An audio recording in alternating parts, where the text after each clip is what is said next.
on the Asabo River Valley Basin and a trail that goes up along the high banks of the river.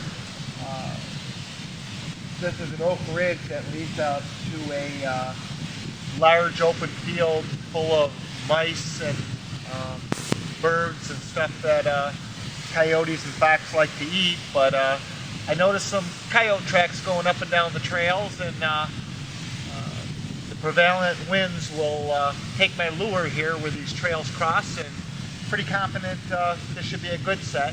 After I make this dirt hole set, I'm going to go up the trail a bit and make a scent post set. See if we can't get a double. I chose this exact location, set all the gear that I needed out of my packs, and that's all I have with me is exactly what I need, so I stay organized. I'm not a believer in bait for trapping any animal. I use good quality lure, Lennon's coyote lure is what I'm using here. Lennon has Coyote 1 and a Coyote 2, and the one that has skunk I prefer not to use. Coyotes got a pretty strong nose unless it's really cold in the wintertime. But basically, I'm going to make a dirt hole set, and it will catch just about any fox, raccoon, or coyote that comes through here. The important thing is, for a coyote, I like to take my hand and go to about my elbow where I'm going to place the trap, and where my fist is where I'm going to make the hole. And so I'm just going to kind of brush some material to the side and start digging my hole. I vary my hole anywhere from 4 to 6 inches to 8 to 12 inches, and just remember, a good size hole actually is a good thing, because the eye appeal of the hole is attractive to all the animals mentioned, including bobcats.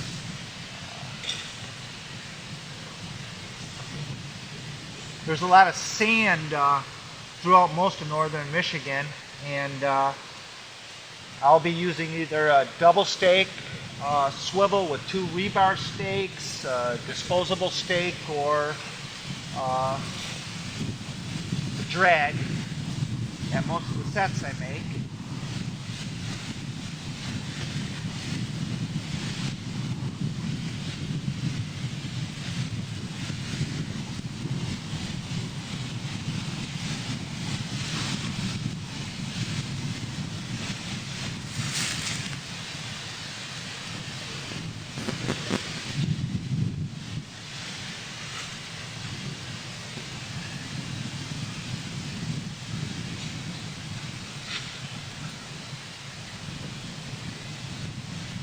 I have a 4x4 piece of plastic that I'm kneeling on. It helps me control my odors that I leave behind, plus any excess dirt from the digging from the hole and the bed that I'm going to get ready to make are going to be taken away, so that I'm going to leave this location pretty natural looking when I leave.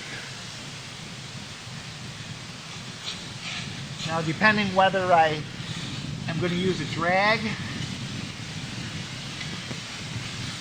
or a stake determines how big my trap bed's going to be. Trap bed simply being where the trap's going to be placed in. One of the most important things when I get done with this trap is that I have the pan of the trap offset. Just imagine the coyote's shoulders and paws, and when he walks into this set, his foot's going to be slightly offset, and that's where I'm going to want the pan of the trap to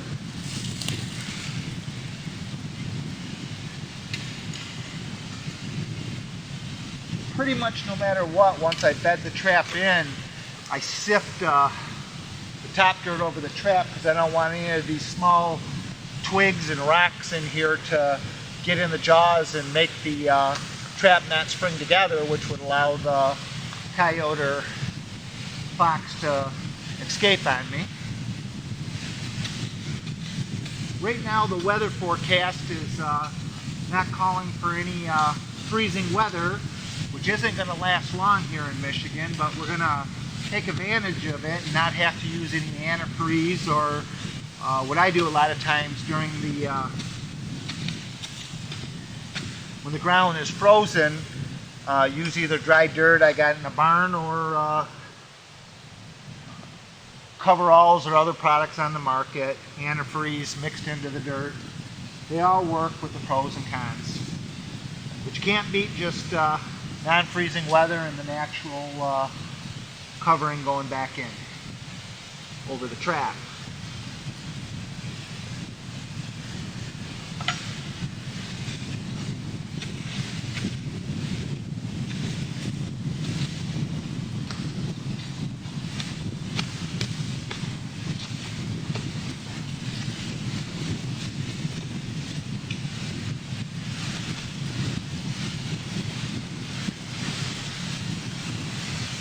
Once I think I'm close, I put the trap in, and I've got it just about right. What I like is to make sure the trap's pushed in and firm. We don't want this trap to rock when animal steps on the edge. So if it's kind of firm, it's less likely to do that.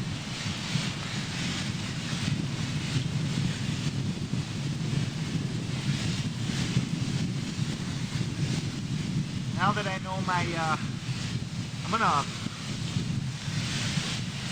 position my stake so that the one jaw will actually sit on the top of the stake, which will stabilize if the coyote or fox steps on the jaw. It's not going to flip the trap over.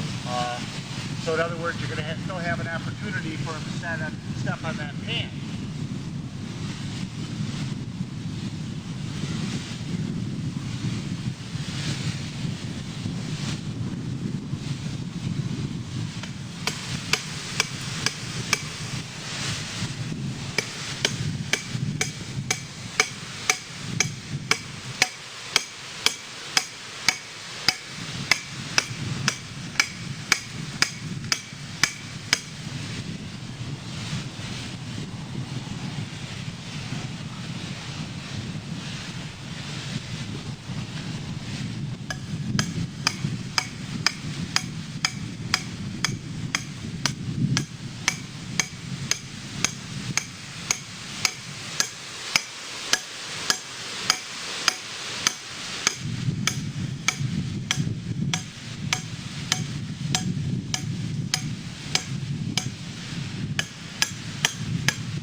That stake went in pretty solid, so I'm not going to worry about this coyote pulling this stake out. You can see I got an inline shock spring there, which will help flex a little, and I got a relatively short chain so the coyote can't lunge and try to pump that stake out of the ground. So one of the most frustrating thing I think for young trappers is they try to skimp on the stake, and just remember these badgers and coyotes, they have a lot of strength and they can pull your stake right out of the ground, and you'll never find that animal. Once he pulls out with that stake, he'll be a mile away from here tangled up in the brush.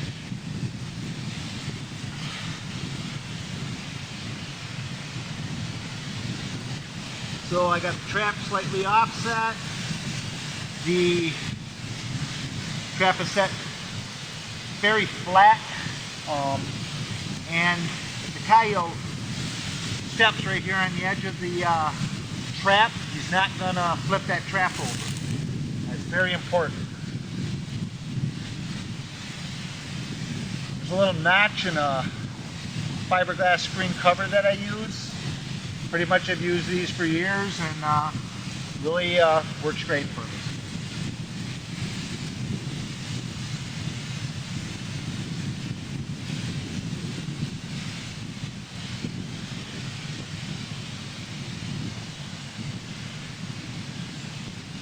So at this point, before I sift, I'm going to pack some dirt around the outside of the trap just to make sure everything's firm. And I'm not doing anything over the trap.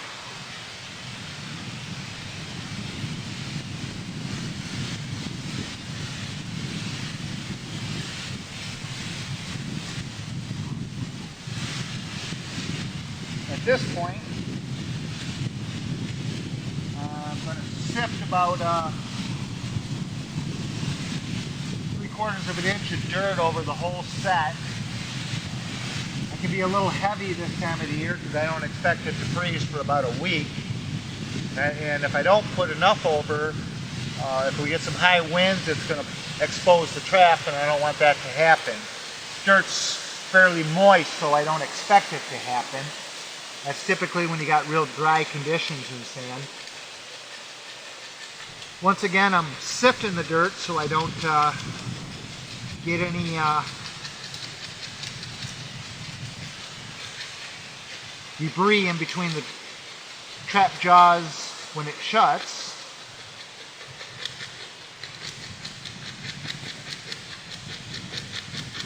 At this point, I'm just going to grab a branch that I should have had here, or a wisp broom, and grab one here because I didn't. I just want it long enough so you don't want to be taking your gloves and spreading that in case the trap accidentally goes off, because you're going to have severely bruised fingers.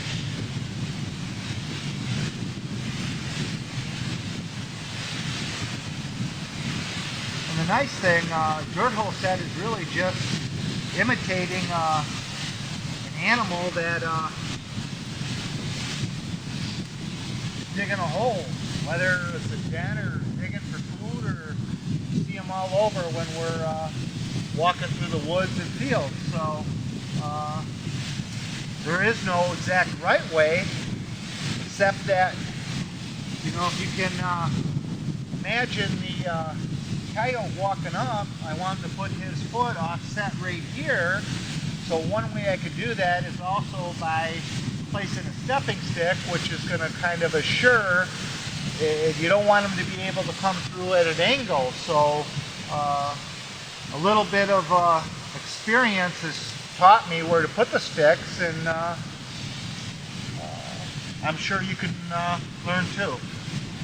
Now, lure and bait, as I said, I'm using a Lennon Coyote number 1.